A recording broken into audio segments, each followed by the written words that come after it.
네, 반갑습니다. 네, 모두 합장합니다. 한마디씩 우리 따라합니다. 지장보살님의 불가사의한 위실력에 귀의합니다. 지장보살님의 불가사의한 위실력에 귀의합니다. 지장보살님의 불가사의한 위실력에 귀의합니다. 네, 반갑습니다. 어제 오늘 날씨가 많이 춥습니다. 감기 걸리지 않도록 조심하시고 또 항상 옷을 따뜻하게 입으시기 바랍니다. 네, 저번 주하고 이번 주에 우리 경전반 반장 보살님이 이렇게 참석을 못 하셨어요. 저번 주는 맹장 수술을 하셔가지고 참석을 못 하시고, 오늘 이제 병원에 다시 또 가봐야 될 일이 있어서 오전에 오후에 오셔가지고 부처님 전에 참배하시고 오늘 이렇게 꼭 참석을 해야 되는데 병원에 간 일 때문에 참석하지 못하게 된 거라고 또 말씀하시고, 도반들한테 미안하다고 먼저 말씀해 주시고 오늘 병원에 가셨습니다. 그래서 양해해 주시기 부탁드리고요. 우리 밴드에 라이브로 이렇게 제가 사시기도 하는 거를 올렸는데 한번 다들 들어가셔가지고 한번 보셨어요? 네. 그 하시는 분이 저번에도 한번 전화가 오셔가지고 이렇게 법계사에 사시기도 하는 거를 한번 이렇게 촬영을 했으면 좋겠다라고 했는데, 그때는 그냥 전화가 와서 그때 갑자기 또 전화 왔고 그래서 넘어갔는데, 또 직접 찾아와가지고 법계사에게 사시기도를 한번 이렇게 녹화를 했으면 라이브로 한번 방송을 했으면 좋겠다라고 해서 허락을 해서 그날 이렇게 월요일 날 그렇게 하게 됐거든요. 근데 그분이 또 전화 와가지고 이렇게 또 하면 어떻겠냐고 또 전화가 오셨더라고요. 그래서 다음에 저희들이 필요하면 전화를 드리겠노라고 이야기를 했어요. 근데 모르겠어요. 근데 우리 법계사 이렇게 기도하는 거 라이브로 방영한 이후로 조회수도 보니까 상당하고, 무엇보다도 그분이 보니까 구독자 수가 우리 법계사 기도하는 그 라이브 한 이후로 한 800명이 늘었더라고요. 그게 상당히 많이 늘은 거죠. 그래서 그분이 좀 더 욕심을 냈던 거 아닌가 그런 생각이 들더라고요. 그래서 다음에 우리가 필요하면 전화하겠노라고 했고, 그래서 생각이 저희들 이렇게 매달 기도가 있지 않습니까? 그죠? 기도할 때 우리 서울에 계신 분들도 있고 또 경남 쪽에 계시는 분들도 있고, 오고 싶어도 그때 이렇게 또 멀어서 못 오시는 분들도 계시니까 그분들이 멀리서라도 함께 좀 이렇게 한 번씩 보고 동참할 수 있도록 다음 달부터는 그렇게 라이브로 우리가 유튜브에 올리고 밴드에 공지를 하면, 그때 기도에 못 오시는 분들 계시잖아요. 멀리서. 또 가까이 있어도 또 일이 있어서 못 오시는 분들한테 마음으로도 같이 동참할 수 있도록 밴드 공지에서 그렇게 기도하는 거를 올리면 어떨까 그런 생각이 들더라고요. 그래서 만약에 다음부터 그렇게 하게 되면 그렇게 안아주시고, 우리 법계사를 알리는 일에 우리 법계사 불자님들이 많은 또 이렇게 협조를 해주시고, 또 법계사를 알리는 차원에서도 중요하고, 또 우리 법계사가 다른 절하고 또 다른 점이 무엇보다 어쨌든 간에 부처님의 가르침을 정법으로 알리고자 하는 데 있고, 또 하나는 부처님 가르침 중에 가장 최고의 가르침이고, 또 부처님이 경전 중에 가장 왕이라고 할 수 있고, 또 부처님 가르침 중에 가장 원만한 가르침이 법화경 아니겠습니까? 그죠? 그래서 법화경의 가르침을 좀 널리 많은 사람들한테 알려서 우리 법계사 부처님 아들, 딸과 같이 매일매일 기도하는 불자들이 많아지는 그런 대한민국이 됐으면 좋겠고, 또 그런 불자들이 많았으면 좋겠다. 그런 뜻에서 하는 거니까 앞으로 그렇게 하게 되면 우리 불자님들이 적극 이렇게 협조해 주시면 감사하겠습니다. 네, 오늘 47페이지. 자, 네 번째, 이제 색계 삼선천. 우리가 이제 색계에도 색계 초선천, 색계 이선천, 색계 삼선천, 색계 사선천이 있다 그랬어요. 그럼 이 색계에는 총 몇 개의 하늘이 있다? 18개의 하늘이 존재한다. 그런데 지장경에는 특별하게 19개의 하늘 이름이 나온다. 그런데 일반적으로는 보통 18개의 하늘 이름이 나오고 존재한다라고 설명이 되어 있다.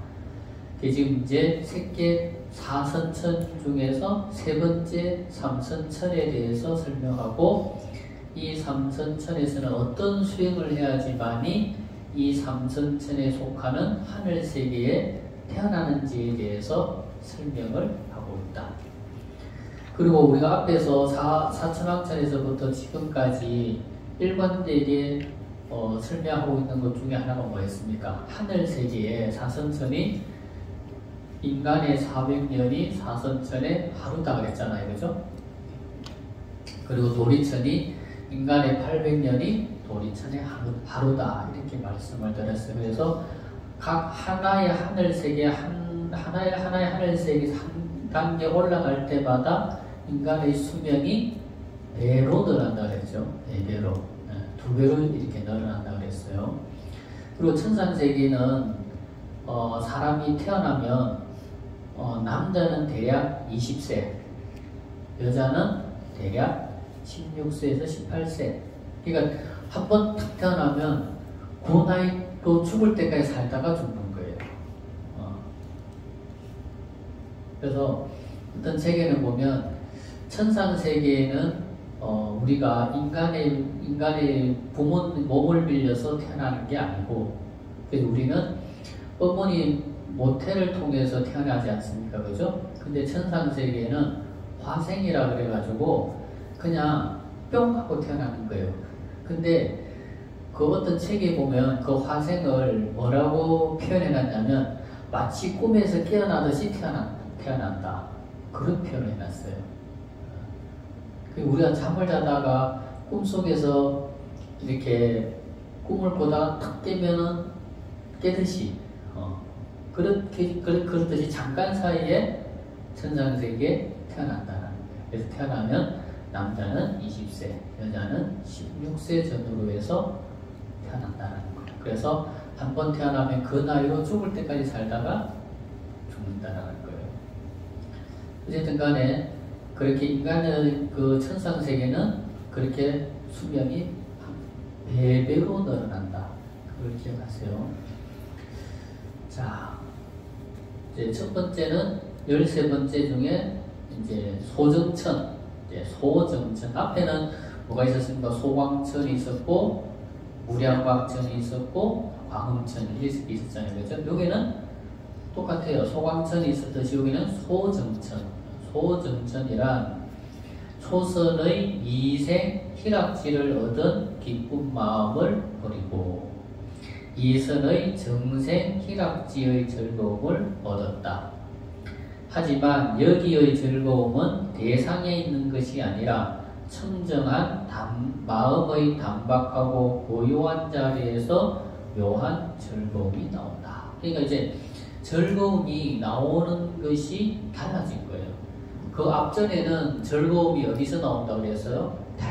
어떤 대상을 통해서 내가 즐거움을 얻었다라고 한다면, 이 소정천에서의 즐거움은 우리의 청정하고 단박하고 깨끗한 그 마음 속에서 한량없는 즐거움이 이게 이제 이 기쁨의 어떤 즐거움을 누리는 방식이 어떻게 됐어요? 달라진 거예요. 그러니까 우리가 못 살 때는 아이고 저거 하나 있었으면 좋겠다. 뭐 테레비라도 하나 있었으면 좋겠다. 텔레비 없는 세상에서는 그죠? 아이고 흑백 TV라도 하나 있었으면 좋겠다. 있으면 엄청 기쁘고 즐겁잖아. 그죠? 근데 또 테레비가 더 좋은 거 넣으면 아유 근데 이제 저거 있었으면 좋겠다. 또 그거 얻으면 또 기뻐요. 근데 또 더 기술이 발전해서 요즘 뭐 LCD 해서 이렇게 더 뭐 40인치, 50인치, 뭐 60인치 이렇게 계속 더 좋은 게 나오잖아요. 그죠? 근데 이제는 더 좋은 걸 얻어도 기쁘지가 않아요. 기쁘지가 않아. 왜? 이제는 그것 때문에 기쁘고 하는 정도는 이제 넘어서 버린 거예요. 왜? 그게 안 가진 사람이었고, 없는 곳이었고, 다 가지고 있으니까. 별로 기쁘지가 않아. 그죠? 그럼 이제 지금 이제 세상에서 진짜 기쁨은 뭡니까? 뭔가 자기만의, 요즘 뭐 소확행이라고 하듯이, 그죠? 뭔가 자기만의, 생활에서, 자기 일상생활에서 뭔가 즐거움을 얻지 않으면, 뭔가, 대상을 통해서 즐거움을 얻는 것은 벌써 한참 지나간 세상이라는 거지. 그렇듯이 진짜 우리가 얻어야 되는 기쁨과 즐거움과 행복은 뭔가 물질적인 대상에서 얻는 세상은 벌써 지나갔어요. 지금은 자기 삶 속에서 자기 생활 속에서 뭔가 소소하더라도 자기만의 마음에서 정말 기쁨을 누리고 얻을 때 기쁜 세상이 되었잖아요. 그렇죠? 그렇듯이 이 소정천이라고 하는 세상도 그런 거예요. 대상을 통해서 기쁨을 얻는 것은 벌써 그거는 뭡니까? 영원한 기쁨이 아니고 그 기쁨이라고 하는 것은 늘 변하기 때문에 그 기쁨에서 벗어난 거예요. 이제. 그래서 우리 청정한 마음 속에서 고요한 마음자리에서 일어나는 즐거움. 그러니까 묘한 즐거움이라는 거예요. 왜? 그냥 대상을 통해서 얻어지는 즐거움이라고 한다면 그것은 1 더하기 1이에요. 1 더하기 1이라고 하는 즐거움이지만 이것은 뭡니까? 플러스 내 마음에 뭔가 플러스 알파가 되는 즐거움이에요. 그러니까 이 즐거움은 사람마다 다 다를 수가 있고 그 기쁨의 크기도 다 다를 수 있고 그렇지만 그 기쁨이나 행복을 통해서 얻어지는 거는 가치는 다 비슷할 거예요. 기쁨이라는 측면에서 다 똑같을 거예요. 근데 그 그 기쁨이라고 하는 것을 느끼는 방식이나 조건이 달라지겠죠. 그래서 이것을 적정락이라고 하는데 이 적정락은 마음속에서 얻어지는 즐거움이고 이 즐거움이 외부에까지 미치지 못하기 때문에 소정천이라고 한다. 14번째, 이제 무량정천.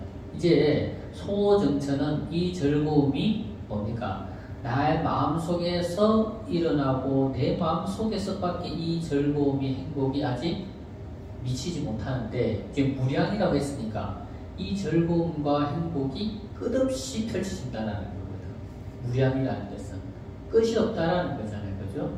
그러니까 무량정천이란 앞의 소정천은 마음속에서 느껴지는 즐거움이었다면 여기의 하늘을 무량이라고 하였듯이 그 즐거움이 무량한 세계다. 끝없는 세계, 끝없이 그 즐거움이 펼쳐져 나가는 세계다라는 거예요. 그래서 여기의 무량정천은 몸과 마음이 아주 편안하고 몸과 마음의 평화를 깨뜨릴 수 있는 그 어떤 것도 존재하지 않으며 몸과 마음을 들뜨게 하는 거친 기쁨은 사라지고 없으며 이건 이제 들뜨게 하는 거친 기쁨이라고 하는 것은 뭡니까? 뭔가 상대적인 것을 통해서 얻어지는 그런 기쁨들. 그런 기쁨은 들뜬 기쁨이라는 거예요. 근데 이제 청정한 마음이 앞의 소정천보다 뛰어나며 이 선열이 몸과 마음에까지 영향을 미치며 더욱 청정하기 때문에 무량정천이라고 한다. 자, 이제 15번째. 이제 무량정천보다 더 한 단계 발전한 게 뭐다? 변정천. 이때 변이라고 하는 것은 미치지 않는 곳이 없는 것을 변이라고 그래요. 변. 완전 두루하다. 자, 변정철이란 무라 일체의 경지가 바로 변정철의 경지이다. 앞의 소정천과 무량정천은 고작 해봐야 마음에서 몸에까지 이르렀지만 여기에서부터는 몰아가 하나된 경지를 말한다. 여기의 선정으로 얻어진 선정력이 온몸과 법계에까지 미치는데 들뜬 즐거움은 소멸되고 맑고 깨끗한 선열만이 존재하는 경지이다.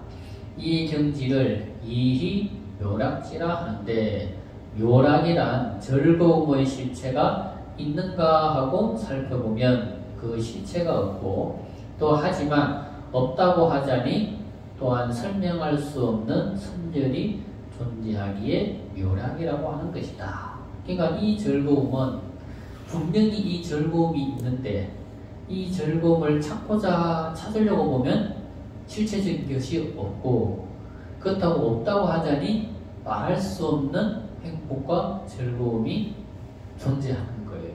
그래서 묘락이라고 하는 것이다. 왜 묘자를 쓰는 것 중에 보면 왜 묘령의 나이라고 있잖아요. 그죠? 보면 이제 16세에서 18세 이렇게 여자 애들을 이야기하는데 묘령의 나이라고 하면 근데 보면 그 나이에는 꼭 안 이뻐도 이뻐 보이고 또 못생겼다고 하기에는 또 이쁜 것이 있고 그렇잖아요. 그죠? 그러니까 그게 그런 뜻이 바로 묘라고 하는 뜻이라는 거예요. 묘라고 하는 뜻이 그런 의미와 뜻을 가지고 있다. 그렇게 보시면 돼요. 그래서 묘락은 아까 말씀드린 것처럼 뭔가 분명히 즐거움이 있지만 설명을 하자니 설명할 수가 없고 또 없다고 하자니 분명히 그 말할 수 없는 언언한 그 즐거움이 있는 것 그것을 바로 묘락이라 한다. 자, 그래서 삼선천이 끝났고 마지막 새끼에 사선천이 있어요. 새끼의 사선천은 이것은 사념 청정지라고 한다. 자, 16번째 복생천이란 여기의 수성한 복명에 의해서 태어난 하늘 세계다. 그래서 이름도 복명으로 태어난다는 하늘이라는 뜻에서 복생천이라 하는 것이다. 여기에 하늘이 복보가 얼마나 큰지 수재, 화재, 풍재의 삼재가 미치지 못한다고 한다.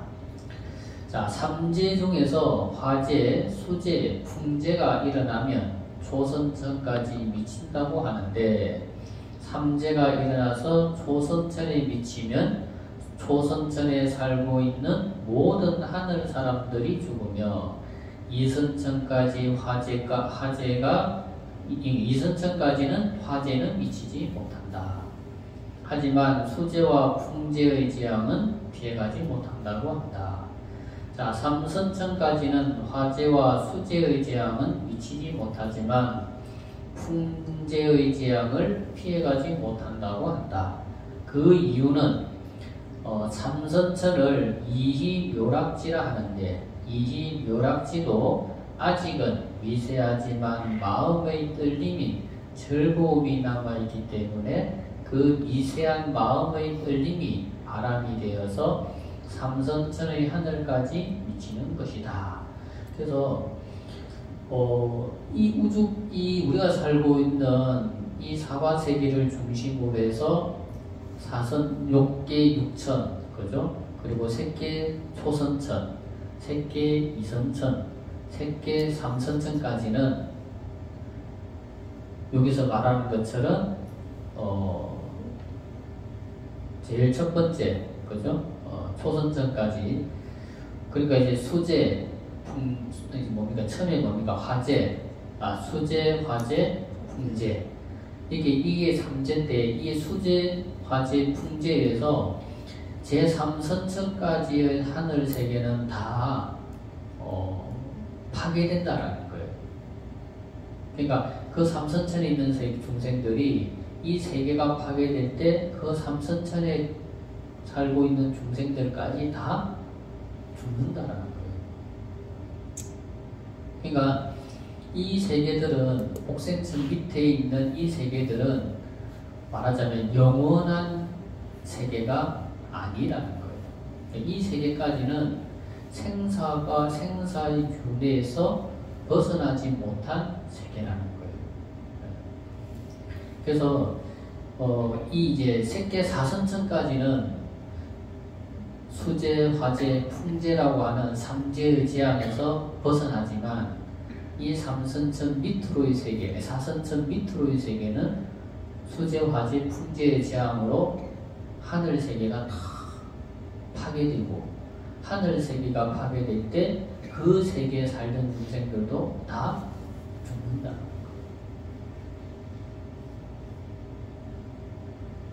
자, 그래서 여기 제4선천부터는 이 미세한 기쁨으로 인한 떨림도 존재하지 않는 경지다. 이 미세한 떨림조차도 선정의 방해가 됨을 알고 모두 버렸기 때문에 마음이 오직 청정하기만 하다. 그래서 화재, 수재, 풍재의 모든 재앙이 사라지고 없다. 이처럼 인간계에 존재하는 불의 재앙, 물의 재앙, 바람의 재앙이 모두 중생의 마음에 생긴 음력에 의해서 존재하는 것이다. 중생들의 마음의 음력이 없어지면 이런 화재, 수재, 풍재의 재앙이 사라지고 없어지는 것이다. 그래서 이 세계가 멸망할 때 중생들이 지은 악업으로 인해서, 그러니까 오타각세에 의해서, 악업으로 인해서 이 세계가 멸망할 때 제일 먼저 당하는 재앙이 바로 뭐다? 불의 재앙이라는 거예요. 그러니까 이웃 종교에서 뭐 하느님이 불러서 심판한다 그러잖아요, 그죠? 그게 바로 화재를 가지고 말하는 거예요. 불의 재앙. 그러니까 그 이웃 종교에서는 뭐 하느님이라고 하던 존재가 이 세상에 살고 있는 인간 세계를 심판한다고 이야기하지만 불교에서는 그렇게 보는 것이 아니고, 오타각세가 되면 뭐가 되냐, 중생들이 탐진치 삼독이라고 하는 것에 의해서 중생들이 마음에 병이 들고, 중생들이 그 탐진치 삼독에서 마음이 병이 들면 자기만 있고 남은 없는 거예요. 자기 이익만 있고 다른 사람은 없는, 서로가 이제 그런 삶을 살게 되면 당연히 이 세상엔 재앙이 일어나는 거예요. 전쟁, 질병, 기아, 이런 것들이 재앙이 일어나는 거거든요. 그러니까 그런 재앙이 불이 되어가지고 이 사바세계를 모두 불태우고, 그 불의 재앙이 이 사바세계에서만 끝나는 것이 아니고, 아까 제일 욕기 6천인 거죠. 사천왕천, 도리천으로부터 시작해서 6개의 하늘이 다 불타는 거예요. 그러니까 이 욕계라고 하는 것은 뭡니까? 욕망으로 이루어진 세계라는 겁니다. 그러니까 이 욕망의 불꽃이 일어나가지고, 이 욕망의 불꽃에 의해서 우리가 살고 있는 이 사바세계와 욕계 6천이 다 불탄다는 거예요. 어떤 이웃 종교에서 말하는 것처럼 어떤 절대자가 불러가지고 재앙을 내리는 것이 아니고, 중생들의 욕망의 불꽃에 의해서 그런 재앙을 당한다라는 거예요.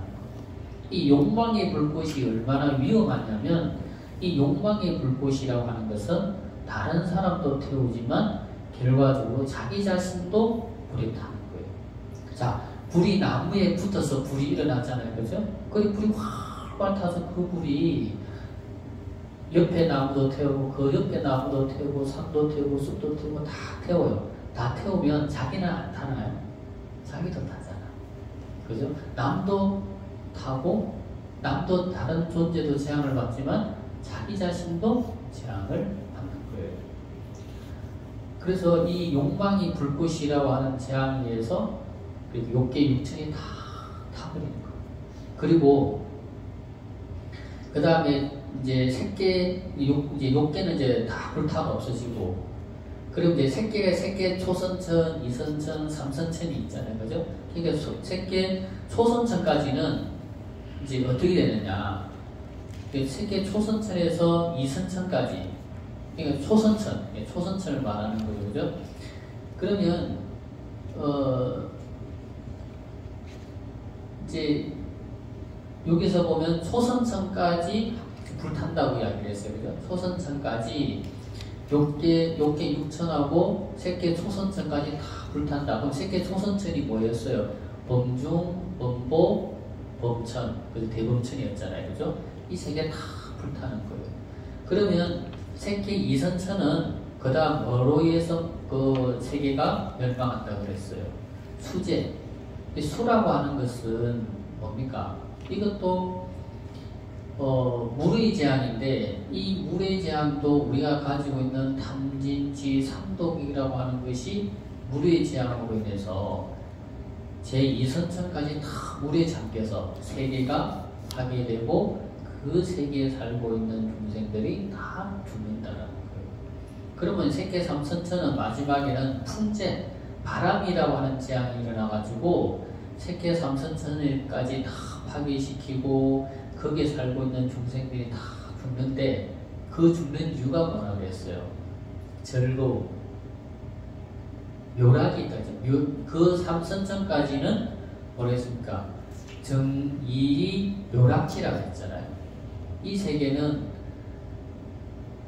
뭔가 말로 설명할 수 없는 환희의 기쁨이 있는데, 그 환희의 기쁨이 결과적으로 뭐라 그랬습니까? 그것이 즐거움이라고 하는 것은 우리 마음속에 일어나는 묘한 떨림이라는 거예요. 떨림. 근데 이것이 우리 눈에 보이지도 않고 또 이게 없다고 하자니 분명히 이 마음의 즐거움이라는 것이 있는 거예요. 그러니까 이 마음의 즐거움이, 그게 미세한 떨림이 뭐가 된다? 바람이 돼서, 그것이 태풍, 그게 큰 바람이 되어가지고 그 바람에 의해서 세계 3선천까지 다 파괴되고 그 세계에 살고 있는 중생들이 다 죽는다는 거예요.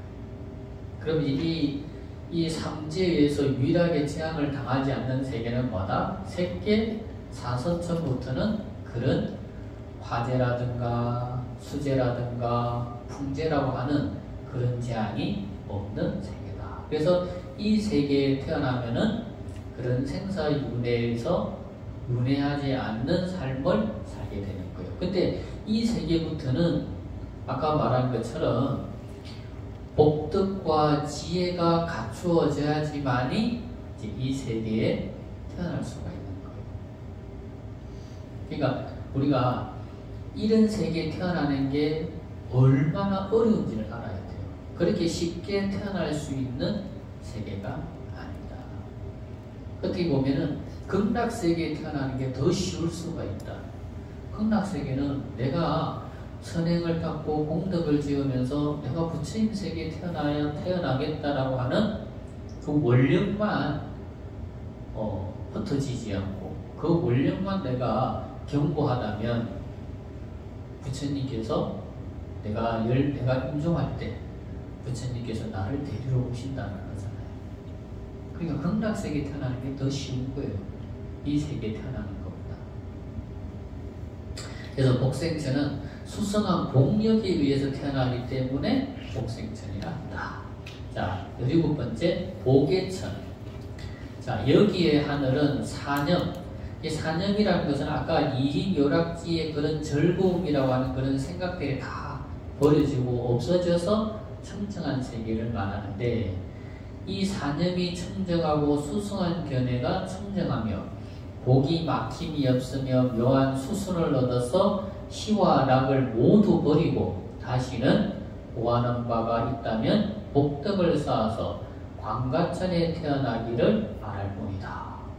그러니까 이 복예천도 복생천 못지않게 복을 지어서 태어나는데, 여기는 그죠, 사념이 청정하다, 견해가 수성하다, 복이 막힘이 없다, 또 묘한 수순을 얻어서 희와 낙을 모두 버리고 난 다음에 어디에 태어나기를 바란다?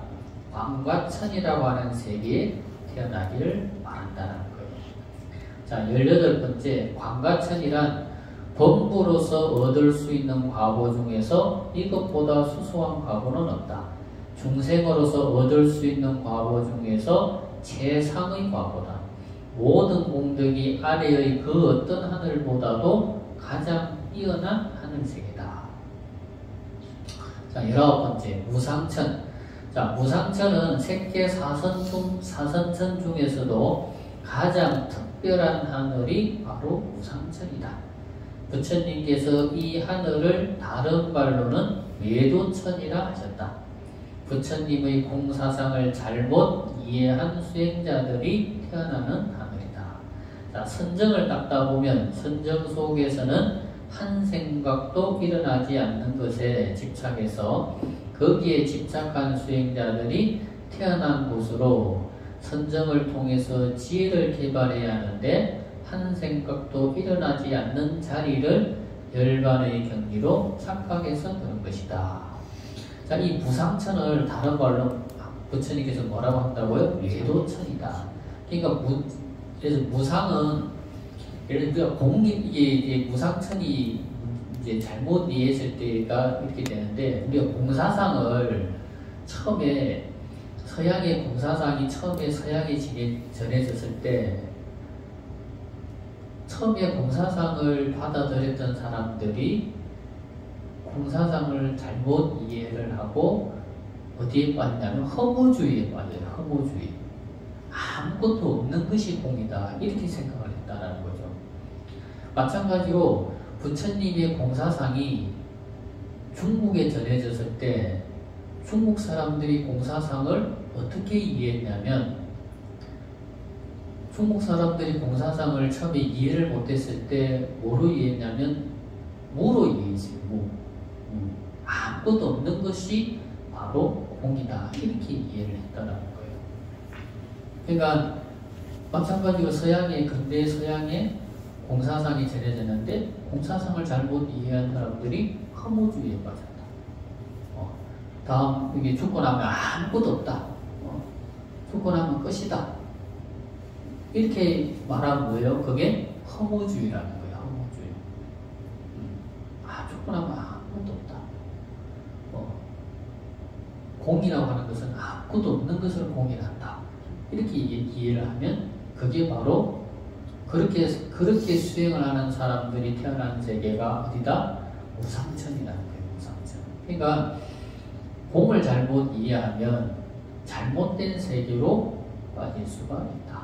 그러니까 건강경을 읽는데 건강경을 잘못 이해해서 아무것도 없다. 복을 지을 필요도 없고 업이라는 것도 없고 다음 생이라는 것도 없고 그냥 금생에 잘 먹고 잘 살다 죽으면 끝이다. 이렇게 말하거나 그렇게 이해를 하고 그렇게 말하면 그게 뭐다? 허무주의라는 거예요. 허무주의. 그래서 그런 사람들이 수행을 하다가 잘못해서 수행에 빠지게 되면 그런 사람들이 죽어서 태어나는 곳이 바로 무상천이다. 자, 이 하늘의 수명이 500급이란다. 500급. 자, 우리가 상상할 수 있는 시간이 상상할 수 없는 시간이다. 그런데 처음 반급 동안은 생각이 남아있고, 그러니까 500급 중에 첫 번째 1급 중에 반급. 첫 1급 중에 반급은 생각이라는 것이 남아있고, 490급 동안은 생각이 소멸한다. 그러니까 무상천은 뭐냐면 마치 돌과 같은 거예요. 돌과 같은 거. 나무 마치 아무런 지각이 없는 나무나 돌과 같은 거예요. 목석과 같이 있다는 거지. 목석과. 그래서 생각이 없기 때문에 마치 돌과도 같다는, 사람인데 아무 생각이 없어. 마치 돌과 같은 거예요. 나무와 같고. 그 아무 생각이 다 사라지고 없어진대요. 그리고 마지막 반급 동안엔 다시 생각이 일어난다. 수명이 닿으면 생사를 분해하기 시작한다. 그러니까 이게 490급이 아니고 499급이다. 그죠? 그 정확하게 그렇게 말해야 맞다. 그죠? 그러니까 499급은 생각이 아무 생각이 없이 살고, 처음 1급에서 반급은 생각이 남아있다가 499급 동안은 아무 생각이 없는 바보처럼 멍청이처럼 살다가 마지막 반급 동안은 생각이 일어났다가 죽으면 그때부터 뭐한다? 생사를 의미한다라는 거. 그러니까 아무리 오래 살아도 아무리 많이 살아도 아무 생각 없는 바보처럼 산다면 499급이라는 시간이 지나가는지도 아마 이 사람들은 모를 거예요. 그냥 오늘날 생각이 탁 있었는데 오늘날 갑자기 생각이 딱 사라졌는데 탁 깨니까 다시 생각이 이제 일어나요. 마치 이렇게 생각하면 돼요.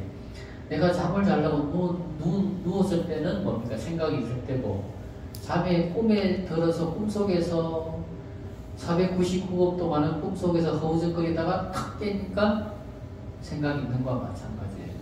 그러면 그 499급이라고 하는 그 한량없는 시간 동안 지나가는지도 모르고 그렇게 산다면 무슨 의미가 있겠어요? 그죠? 이게 무상천이라는 세계가 그런 세계라는 거예요. 그러니까 이 무상천이라는 세계가 얼마나 무서운지 알아야 되는 거예요. 그러니까 이게 불교를 잘못 이해하는 사람들이, 불교를 잘못 수행하는 사람들이 태어나는 세계다. 이렇게 보시면 돼요. 자, 20번째. 다음으로는 이제 무번천, 무열천, 선견천, 선현천, 색구경천을 다른 말로 오불안천이라 한다. 또는 오정거천이라 하는데, 자, 오불안천이란 여기의 5 하늘에 태어나면 다시는 윤회를 하지 않는다는 뜻으로 말하는 것이며, 오정거천이란 여기의 5 하늘에 태어난 사람은 청정한 범행을 닦아서 성인의 깨달음을 얻은 사람만 태어나서 사는 곳이기 때문에 정거천이라는데, 바로 번뇌가 다 청정한 사람만이 사는 곳이라는 뜻이다. 그래서 이 오불안천 아니면 오정거천이라고 하는 이 5세계는 그 수다원, 사다함, 아나함, 아라한이라고 하는 이 아라한의 경지를 얻은 사람들만이 태어나는 세계다라는 거예요. 그러니까 부처님 경전 같은 데 보면 수다원가를 얻었다, 사다함가를 얻었다, 아나함가를 얻었다, 아라함가를 얻었다 하는 사람들이 죽어서 어디에 태어난다? 오불안천. 불안이라고 하는 것은 다시는 이 사바세계로 돌아오지 않는다라는 뜻이에요. 그러니까 이 사바세계로 다시 온다라는 건 뭡니까? 다시 윤회를 시작한다라는 말이고, 이 사바세계로 돌아오지 않는다라는 것은 더 이상의 윤회는 없다라는 거예요. 그러니까 그래서 오불안천이라는 거고, 오정거천이라고 하는 말로 쓸 때는 뭐냐? 수다원이나 사담이나 아나함이나 아라함과라고 하는 성인의 깨달은 사람들이 사는 세계, 그러니까 모든 번뇌가 사라지고 청정한 깨달음을 얻은 사람들만 사는 세상이다 라는 뜻으로 쓸 때는 오정거천이다 이렇게 말하고, 생사윤회가 다 끊어진 세계다 라고 할 때는 오불안천이다 이렇게 말한다는 거죠.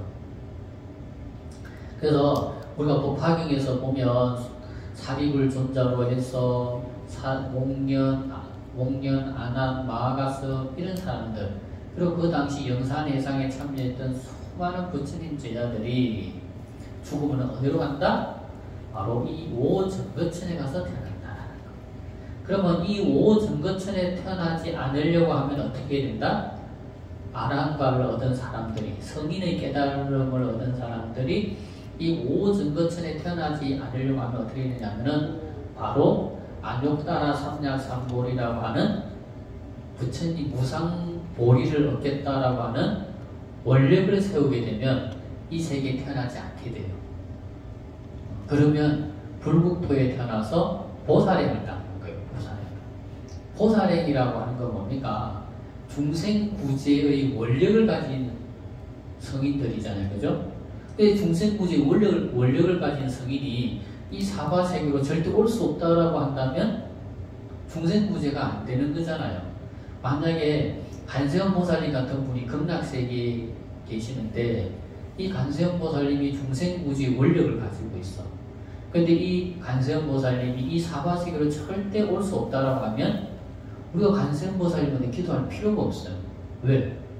우리 사바세계에 오셔가지고 중생을 부재를 못하는데 뭐 하려고 우리가 기도를 하겠어요?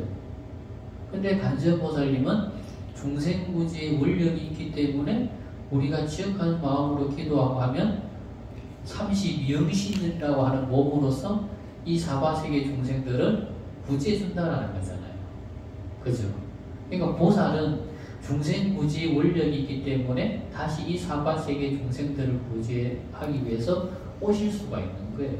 근데 수다원이나 사담이나 아남이나 아라한과라고 하는 이 사과 승인을 얻은 사람들이 오증거천에 태어나면 다시는 사바세계 못 오기 때문에 중생부지를 할 수가 없는 거예요. 근데 모든 불보살들은 이 사바세계에 오실 수 있는 이유가 중생이 있는 곳이라면 그 중생을 부지하려고 하는 원력이 있고 의무가 있기 때문에 이 사바세계의 중생들을 구원하시는 거예요. 그러니까 문수보살이나 보현보살이나 간세음보살님이나 또 우리가 공부하는 지장경의 주인이신 지장보살입니다. 그러니까 중생부지 원력이 있기 때문에 우리가 지극한 마음으로 기도하고 공부하고 수행하면 오셔가지고 우리를 고뇌에서 건져주시는 거예요. 자, 부번천이란 경번뇌와 사번뇌의 번뇌가 다 소멸한 하늘세계다. 자, 첫 번째, 21번째. 자, 무번천이라는 것은 모든 번뇌가 없기 때문에 무번천이라 한다. 자, 무열천이란 몸과 마음이 편안한 세계로 또 하계의 견사이혹의 두 가지 번뇌가 사라진 세계다. 22번째, 선견천이란 선정 속에서 생기는 미세한 번뇌가 점점 소멸해서 마침내 견해가 지극히 명철해진 세계다. 23번째, 선현천이란 선정의 힘으로 뛰어난 과보를 받는 세계다. 24번째, 색구경천이란 색계에서 가장 높은 하늘인데 이 색구경천은 정과 해가 균등한 하늘이다. 지혜만 뛰어나거나 선정만 뛰어나거나 해서 태어날 수도 없지만 이곳 자체가 정해가 균등한 하늘에 해당한다. 그래서 부처님께서 화엄경이나 이런 데서는 보면 부처님께서 깨달음을 얻으실 때 제4선정에 들어가셔가지고 깨달음을 얻었다 이렇게 이야기를 하세요. 그게 왜다? 이 제4선정만이 선정과 지혜가 균등한 세계이기 때문에, 그러니까 선정과 지혜 가장 원만하고 완벽한 수행의 세계이기 때문에 여기에서만이 완전한 깨달음을 얻을 수가 있다는 거예요. 그러니까 이 제4선천 밑으로는, 이게 색구경천이라고 하는 이 색구경천 밑으로는 무슨 문제가 있냐? 어떤 세계는 선정만 뛰어나고 어떤 세계는 지혜만 뛰어나고 뭔가 한쪽만 뛰어난 거예요.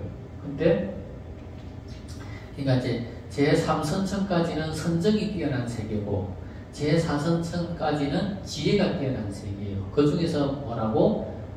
5불안천은 지혜가 뛰어난 세계인데 그 중에 5불안천 중에서도 마지막에 색구경천이라고 하는 이 마지막 하늘 세계만 선정과 지혜가 두 가지가 완벽하게 갖추어져 있는 세계라는 거예요. 그래서 이 세계에서 부처님께서 수행을 해서 마지막에 무상보리, 안욕따라 삼략삼보리를 얻었다 이렇게 말하고 있다는 거죠. 자, 25번째, 마해수라천이란 다른 말로는 대자재천이라 한다. 대자재천의 주인을 대자재천왕이라 하며 십주보살의 지위를 충덕한 보살들이 사는 정토이다.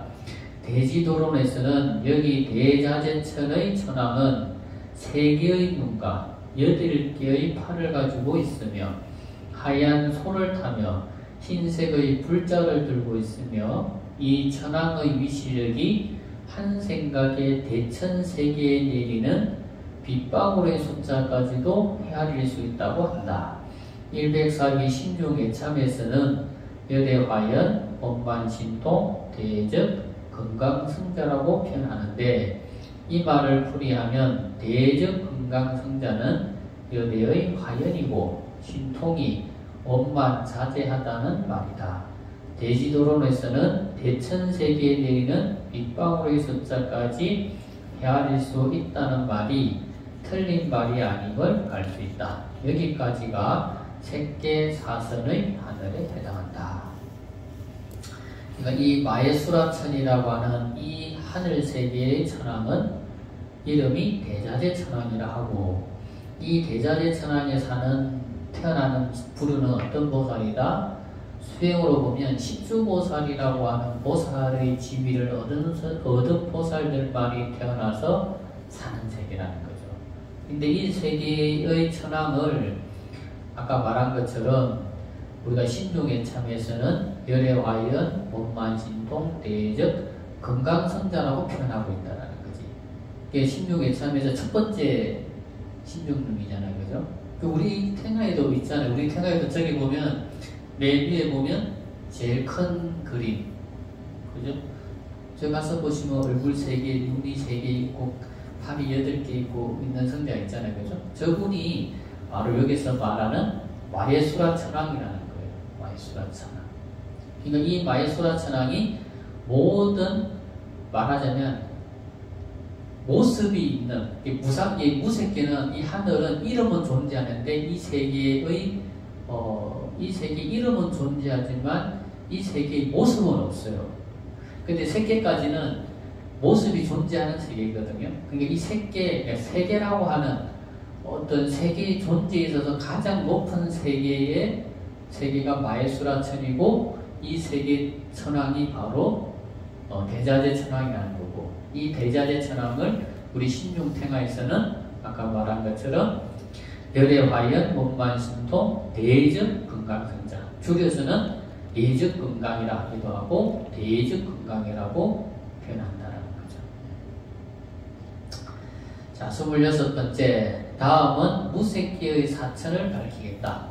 무색계의 사천은 하늘의 이름과 선정의 이름이 같다. 무색계의 사천은 천이라고 하지 않고 처라고 하는데 천이라는 의미는 일정한 처소가 정해져 있다는 말이고 처라고 하는 것은 일정한 하늘의 처소가 없다는 말이다. 그러니까 명칭은 있지만 말하자면 일정한 집이 없다라는 거죠. 그러니까 다르게 표현하면 집 주소는 있는데 건물이 없는 거예요. 사는 집이 없는 거예요. 그러니까 지금 우리가 있는 사바세계에 사선정을 얻은 사람이 살고 있을 수도 있고 아니면 색계의 하늘에 있을 수도 있고 자기의 가고 싶은 곳에 가서 그냥 살면 된다. 이 무색계천에 태어난 사람들은 내가 세계 18정 가운데 어디 가서 살고 싶으면 그냥 그 세계 가서 살면 돼요. 왜? 자기들이 사는 세상이 따로 존재하지는 않지만 분명히 이름은 있기 때문에. 그래서 무색계 사선 중에서 첫 번째가 공무변천이다. 자, 공무변천에 태어나려면 먼저 공무변처정이라는 선정을 얻어야 여기 공무변처라는 곳에 태어날 수 있다. 공무변처정은 물질세계를 완전하게 초월한 다음 공처에 들어가는데 마음이 허공을 대상으로 해서 선정을 닦게 되면 공무변처라는 선정에 들어가게 된다. 허공을 대상으로 마음을 닦았기 때문에 삼천대천의 모든 허공이 바로 자신의 처소가 되는 것이다. 그러니까 이 사람은 수행을 하는데 허공이라고 하는 우리 눈에 보이지 않는 이 허공이라고 하는 것을 대상으로 삼고 수행을 하는 거예요. 그래서 이 허공이라는 대상을 가지고 수행을 해서 그 선정을 얻으니까 그래서 공무변처 정의라 하고 이 선정 속에 들어가게 되면은 허공과 자기 자신이 바로 하나가 되기 때문에 허공이 바로 자기 자신이 사는 세계가 된다라는 거예요. 자, 27번째 신무변처란 앞의 공무변처 정에서 마음이 허공을 대상으로 삼아서 선정을 닦았지만 허공은 진실한 것이 아니다. 그래서 허공도 모두 버리고 보니 오직 남은 것은 식밖에 존재하지 않는다. 그래서 이제는 이 식을 대상으로 삼아서 선정에 들어가기 때문에 식무변처정이라고 한다. 허공을 버렸다고 했지만 사실은 허공을 버린 것이 아니라 허공에 집착하지 않는 것일 뿐 진실은 허공을 버리지 못한 것이다. 허공에 집착하지 않아서 마음속에 허공이다, 색이다 하는 생각이 없어졌지만 이때 오직 의식만이 남게 된다. 그러니까 이 사람은 처음에는 허공이라는 것을 대상으로 삼아서 선정을 얻으니까 공무변처정이라 했고 이제 이 공을 버리고 나니까 그 공을 인식하는 우리 의식이 있잖아요. 그죠? 그 의식만 남는 거예요. 그러니까 이 의식을 가지고 집중해서 수행을 해서 선정에 드니까 식무변처정이다. 이렇게 이야기를 하는 거예요. 자, 28번째 무소유처란 선정을 수행하는 사람에게 있어서 의식이 남아있으면 식을 통한 분별이 일어난다. 자, 고요한 선정을 닦다 보면 이 의식까지도 아주 추장스러운 부분이 되는데 이 의식까지도 모두 버려버렸을 때 무소유처정에 들어가게 되는데 결국 이 무소유처정이란 입체의 외부의 소연경계인 색법과 내부의 능연경계인 신법까지도 모두 버려서 일체 어떤 것에도 소유하지 않는다는 뜻에서 무소유처라고 한다. 그러니까 이 무소유처는 허공을 대상으로 수행을 하니까 공무변처라고 하는 선정에 들어가게 되고 이 허공을 버리고 이 허공을 인식하는 의식에 집중해서 우리 마음에 집중해서 수행을 하니까 식무변처라고 하는 선정에 들어갔는데 이제는 이 의식이라고 하는 것도 버려버리니까 그러니까 대상도 버리고 그 대상을 인식하는 우리 마음까지도 버려버리니까 아무것도 없어지는 거잖아요. 그죠? 아무것도 없어지는 거예요. 그러니까 아무것도 없어지는 아무것도 소유하지 않는다는 뜻으로 아무것도 없는 것이라는 뜻에서 무소유처정이다. 이렇게 이야기한다는 거. 마지막에는 29번째 비비상처라고 하는 것은 욕계, 색계, 무색계의 3계에서 가장 높은 최고의 하늘이 바로 비비상처인데 비상이라는 말은 의식까지도 모두 버렸다는 뜻이다.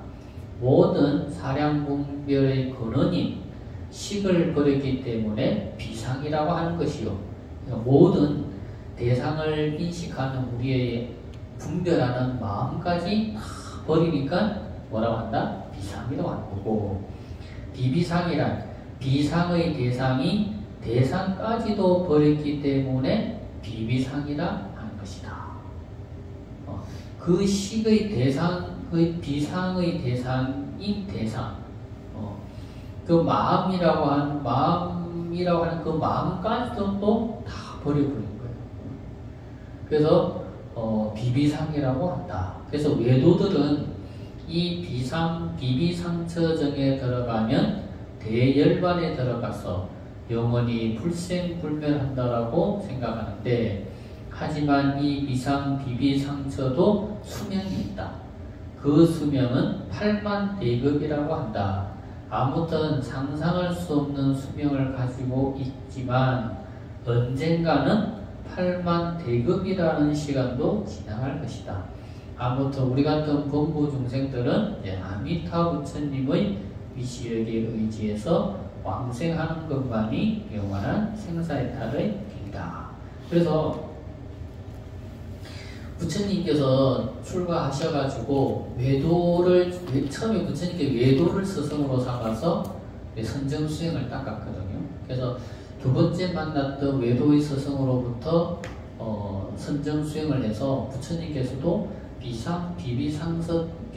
비비상처라고 하는 선정에 들어가셨는데, 부처님께서 그것이 진정한 깨달음이 아니라는 것을 알고 외도의 수행을 버리거든요.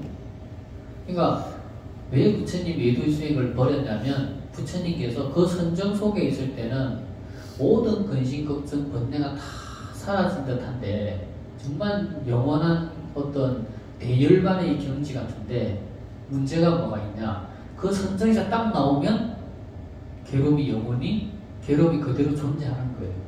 그러니까 선정 속에 있을 때는 근심도 없고 걱정도 없고 완전한 번뇌도 다 사라져서 완전한 대열반의 경지 같은데, 선정에서 딱 깨어나서 딱 나오니까 현실적인 괴로움은 그대로 영원히 존재하는 거예요.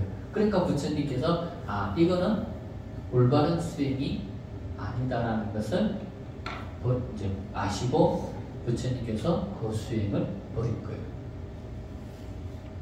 그래서 부처님께서 이제 이게 참 중요한 거예요. 그러니까 우리가 여러분들이 기도를 하거나 공부를 하거나 봉사를 하거나 했을 때 뭔가 내 마음의 긍정적인 변화를 이끌어내고 뭔가 내 마음의 긍정적인 변화를 주는 느낌을 받은 게 있다면, 그 처음 우리가 뭐 초심이라고 말하잖아요, 그죠?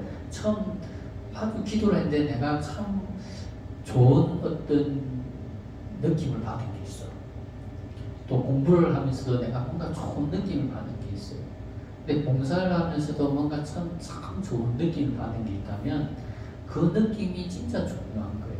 좋은 느낌. 부처님도 그 비비상처천에서 나왔을 때는 현실적인 괴로움이 그대로 존재하는 것을 아시고 이것은 올바른 수행이 아니다라고 보시고 버리고, 이제 부처님이 윗바사나라고 하는 수행을 닦으셨다고 하는데, 그 윗바사나 수행이라는 걸 닦게 된 계기를 보면, 부처님이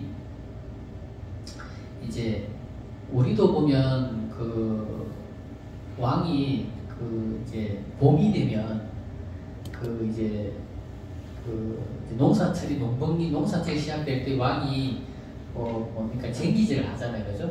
옛날 설렁탕이 왕이 선농을 해서 그때 농사 나가서 할 때 그 유래에서 설렁탕이 생겼다라고 그런 말을 하는데, 그렇듯이 왕이 봄에 이렇게 소를 통해서 논을 가는 걸 이렇게 농민들에게 보여주는 의례적인 행사를 하거든요. 근데 인도도 마찬가지였나 봐요. 농번기가 시작될 때 왕이 덜에 나가서 신하들과 함께 그 농사 짓는 것을 해요. 그걸 할 때 이렇게 쟁기를 가니까 땅을 막 파니까 벌레들이 나올 거 아니에요. 근데 그 벌레들을 새들이 막 나가가지고 그걸 막 쪼아먹고 잡아먹는 거를 부처님이 조그마한 태잘 때 그걸 본 거예요. 그러니까 그걸 보고 너무 마음이 아프고 괴롭고 힘들었어요. 근데 그걸 보다가 부처님이 문득 삼매에 들어간 거예요. 문득. 그리고 이제 물론 이제 옆에 신하들이 깨워서 깼는데, 그리고 부처님이 이 비비상서천이라고 한 선정을 버리고 난 다음에 생각해 보니까, 옛날 어릴 때 그때 기억을 생각해 보니까 수행을 그렇게 해야 되겠구나라고 부처님께서 아시고, 그래서 어릴 때 그 생각으로 돌아가가지고 수행을 하신 거예요. 집중하는 수행을, 윗바사나 수행을 하시게 된 거예요. 그래서 부처님께서 깨달음을 얻게 됐다라고 하거든요. 그러니까 여러분들도 기도를 하거나 공부를 하거나 수행을 하다가 내가 뭔가 마음에 좋은 그런 어떤 느낌을 받은 게 있으면 그 초심을 잃지 말아야 돼요. 근데 우리 불자들은 처음에 좋았던 그 마음이 항상 이렇게 끝까지 가지 못하는 게 우리 중생들한테 있어서 그게 가장 큰 병인 거지. 기도를 해서 내가 뭔가 내 마음에 큰 변화를 얻고 기도를 통해서 내가 이 기도를 정말 내가 어떤 바람이 불든 누가 어떤 말을 하든 나는 흔들리지 않고 이 기도를 해야 되겠다라고 마음을 먹었다가도 시간이 지나면 그 마음이 변하잖아요. 바뀌잖아요, 우리는. 그렇죠?